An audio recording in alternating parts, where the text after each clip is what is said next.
Hello! Welcome to this video. Today, I will take you into a dark and painful history that once made the world hesitate and change its direction to the present day. World War I.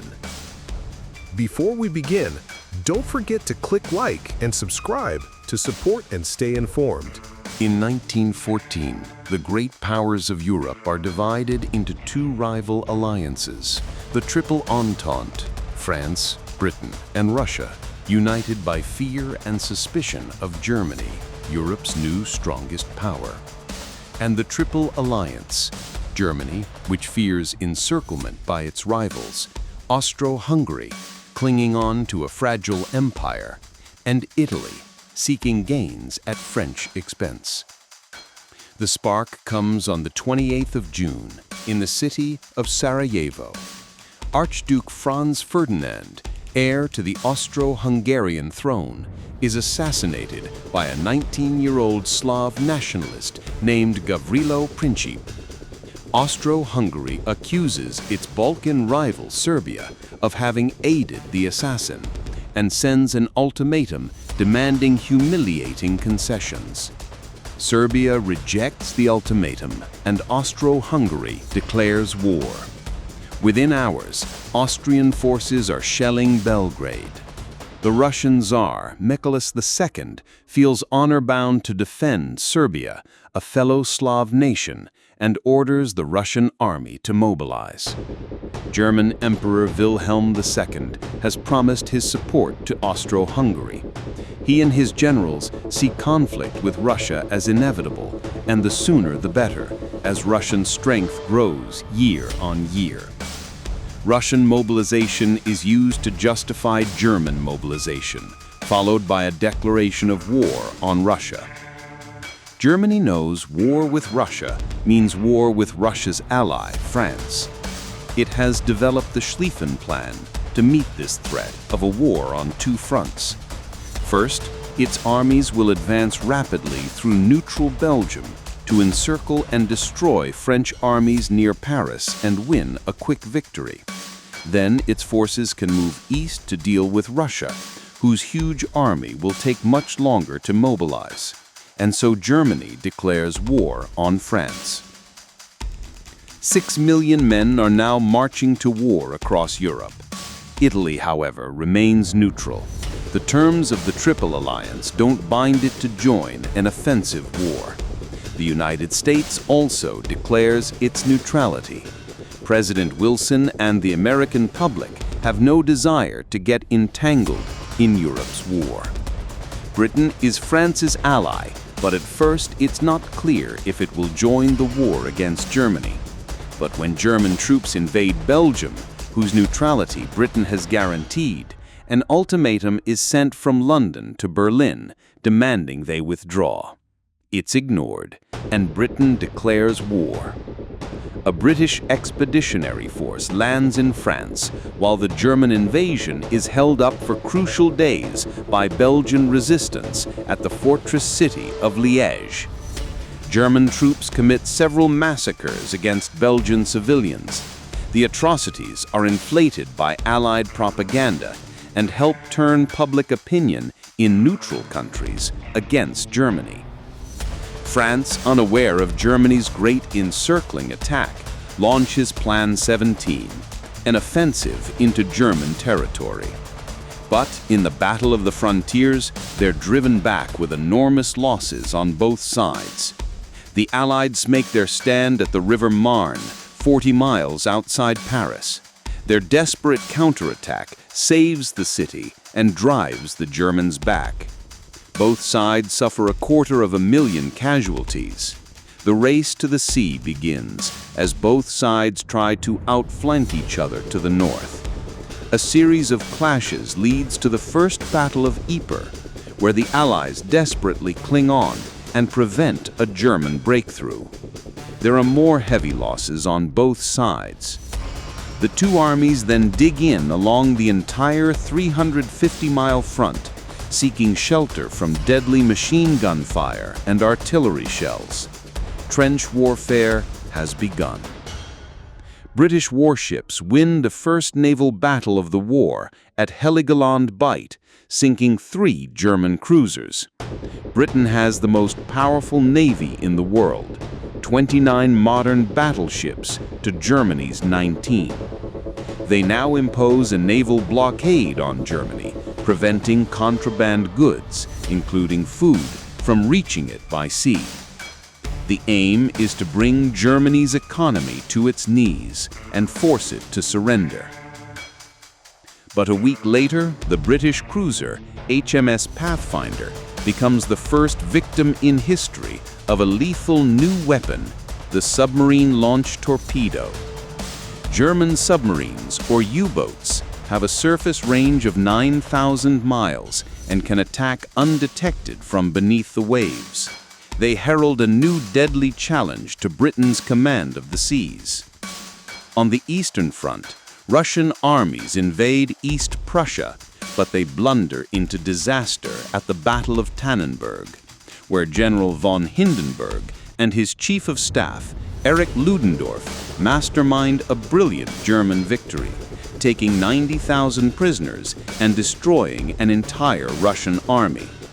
The Russians contribute to their own defeat by transmitting uncoded wireless messages. A second massive German victory at Masurian Lakes forces the Russians into retreat. In just 6 weeks, the Russian army suffers nearly 1/3 casualties, half of them surrendering amid freezing winter conditions. Meanwhile, Austro-Hungary's invasion of Serbia suffers a humiliating reverse at the Battle of Subat. Austro-Hungary's offensive against Russia also ends in disaster and retreat, with the loss of more than 300,000 men. The fortress town of Shemis is cut off and besieged by the Russians. The Germans are forced to come to the rescue, launching a diversionary attack towards Warsaw. It leads to weeks of brutal winter fighting around the Polish city of Lodz, but there is no clear winner. Meanwhile, the Turkish Ottoman Empire has joined the Central Powers, declaring war on its old enemy Russia. Turkish warships bombard the Russian ports of Odessa and Sevastopol, while in the Caucasus, Russian troops cross the Turkish frontier. Beyond Europe, the war rages on the world's oceans and in far-flung European colonies. German troops cross into British East Africa, modern Kenya, and occupy Taveta, while Allied forces seize the German colony of Togoland, modern Togo. But British forces invading German Cameroon are defeated at Garua and Nzongong, while a 3,000-strong force attacking German Southwest Africa, modern Namibia, is captured at Sanfontaine. A month later, British landings at Tanga end in chaos and defeat at the hands of a much smaller German force led by Colonel von Lettow-Vorbeck. Cut off from Germany, Lettow-Vorbeck goes on to wage a highly successful guerrilla war against the Allies, tying down huge numbers of troops. In Asia, Japan honors its treaty with Britain and declares war on Germany. Japanese forces go on to seize the German naval base at Tsingtao. The German colonies of Samoa and New Guinea surrender to troops from New Zealand and Australia. But in the Pacific, off the coast of Chile, German Admiral von Spey's powerful East Asia squadron sinks 2 British cruisers at the Battle of Colonel. Both ships are lost with all hands, 1,500 souls. 5 weeks later, he runs into a British naval task force at the Falkland Islands. 4 of the 5 German cruisers are sunk. Von Spee goes down with his flagship. Meanwhile, in the Middle East, British troops seize control of the Ottoman port of Basra, securing access to the vital Persian oil that fuels the British fleet. That winter, Austrian troops finally capture Belgrade, but the Serbs then counterattack and drive them back. Once more, the fighting in Serbia has already cost around 200,000 casualties on each side. In the North Sea, German warships mount a hit-and-run raid against English coastal towns, shelling Hartlepool, Whitby, and Scarborough, and killing more than 100 civilians.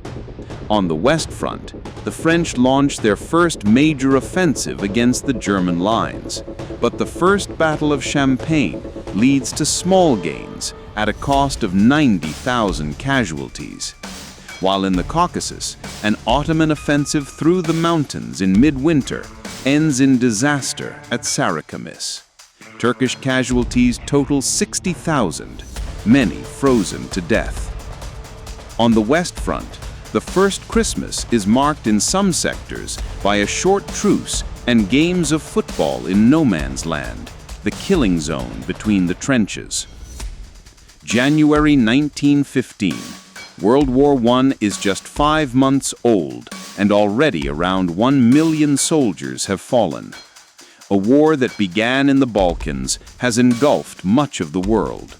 The Central Powers, Germany, Austria-Hungary, and the Ottoman Empire, fight the Allies, Britain, France. U.S. President Wilson announces his 14 points.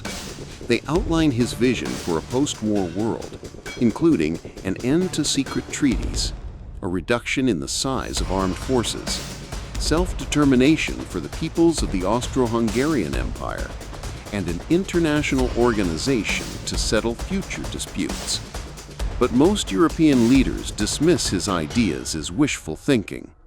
At Brest-Litovsk, Bolshevik Russia signs a peace treaty with the Central Powers. Russia gives up vast amounts of territory in exchange for peace. 500,000 German troops can now be redeployed from the east to the Western Front, where German General Erich Ludendorff plans an all-out last-ditch offensive to win the war.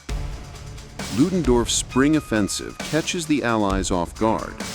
German stormtroopers using new infiltration tactics help to overwhelm the British Fifth Army, which is soon in full retreat. The German advance threatens to split the British and French armies with disastrous consequences. So French General Ferdinand Foch is appointed Supreme Commander of Allied forces to coordinate strategy. Outside Amiens, British and Australian troops improvise a defense and finally halt the German advance. The German offensive switches to the north, targeting the Channel ports, but the British inflict heavy losses on the Germans and prevent a breakthrough. Above the trenches, the First Air War continues to escalate. Each side now has more than 3,000 aircraft in service on the Western Front. But by 1918, the Allies have won air superiority thanks to greater resources. On the 21st of April, Germany's most famous pilot, Manfred von Richthofen, the Red Baron, is shot down and killed near Amiens. With 80 victories, he's the war's highest-scoring ace and is buried by the Allies with full military honors. British new independent bombing force launches a daylight raid against Cologne. It marks the beginning of Britain's own strategic bombing campaign. On the ground, Ludendorff's offensive switches south, targeting the French. German troops advance 30 miles, but are halted at the River Marne, just as French-American divisions enter the line. The U.S. 1st Division is the first to see combat at the Battle of Cantigny. 3 days later, the U.S. 2nd Division wins victory at the Battle of Belleau Wood. By now, there are nearly 1 million American soldiers in France, with 10,000 more arriving every day. The fourth phase of the German offensive leads to a 9-mile advance, but is finally halted by a French counterattack. In Italy, Austria-Hungary launches an attack at Asiago and the Piave River to support Ludendorff's offensive in France, but it's repulsed with heavy losses, and morale amongst the Austro-Hungarian army collapses. British and French troops land at Murmansk in northern Russia. It's the beginning of Allied intervention in Russia's civil war on the side of so-called white or anti-Bolshevik forces. On the Western Front, the Germans' final attack is defeated in the Second Battle of the Marne. Ludendorff's offensive has cost the Germans more than 600,000 casualties and has failed to make a decisive breakthrough. Germany's final gamble has failed. The Allies now go on the attack. At the Battle of Amiens, British, Australian, Canadian, and French troops, supported by tanks and aircraft, advanced 7 miles in a single day. General Ludendorff calls the 8th of August the Black Day of the German army. German troops are exhausted, hungry, and demoralized, and begin to surrender in their thousands. The Battle of Amiens begins, the Allies' 100-day offensive. Trench warfare is over. The Germans are in full retreat. In the Balkans, a new Allied offensive at Dobrin breaks through Bulgarian positions. The overstretched Bulgarian army collapses, and 2 weeks later, Bulgaria signs an armistice with the Allies. In the Middle East, British-led forces defeat the Turks at the Battle of Megiddo, taking 25,000 prisoners. Allied troops soon occupied Damascus and Aleppo. On the Western Front, Marshal Foch orders a general attack. British, French, and American armies reach the Hindenburg Line, a line of reinforced German defenses, and break through. Ludendorff informs the Kaiser that the military situation is hopeless and that Germany must seek an armistice. Germany sends a request to U.S. President Woodrow Wilson, who in return demands German withdrawal from all occupied territory and the Kaiser's abdication. On the Italian front, the Allies deliver the final blow to Austria-Hungary at the Battle of Vittorio Veneto. The Austro-Hungarian army disintegrates, and 300,000 prisoners are taken. With the Central Powers facing collapse, the Ottoman Empire signs an armistice with the Allies at Mudros. 4 days later, Austria-Hungary signs an armistice with the Allies at Villa Giusti. At Kiel, the German High Seas Fleet is ordered to make a suicide attack back on the British Navy, but instead it mutinies. Revolution spreads through Germany. The Kaiser abdicates, and a German republic is proclaimed. On the 11th of November, a German delegation signs an armistice with the Allies inside Marshal Foch's railway carriage at Compiègne. It comes into force at 11 a.m., but fighting continues until the last moment. American Private Henry Gunter is killed charging a German machine gun at 10:59. He's thought to be the last soldier killed during World War I. 3 days later, in East Africa, German General von Leffe-Vorbeck surrenders his army on the Chambezi River. For 4 years, he has tied down huge numbers of Allied forces, remaining undefeated while cut off from home. He's still considered one of history's greatest guerrilla leaders. The Paris Peace Conference opens at the Palace of Versailles just outside the French capital. Delegates accept a proposal to create a League of Nations to settle future disputes. The Versailles Treaty, signed in June, imposes harsh terms on Germany. Its military is restricted in size. It must pay war reparations to the Allies. It loses territory to its neighbors, and its colonies are seized by the victors. Germany must also accept responsibility for the war in a war guilt clause, a source of lasting resentment in Germany. The boundaries of Europe are redrawn. Poland reemerges after 100 years of foreign rule, while Austria-Hungary, Czechoslovakia, Yugoslavia, and enlarged Romania emerge from the ashes of the Austro-Hungarian Empire. The Ottoman Empire is dismantled. New states, most under European control, are created in the Middle East. Here, as in Europe, the seeds of future conflict are sown.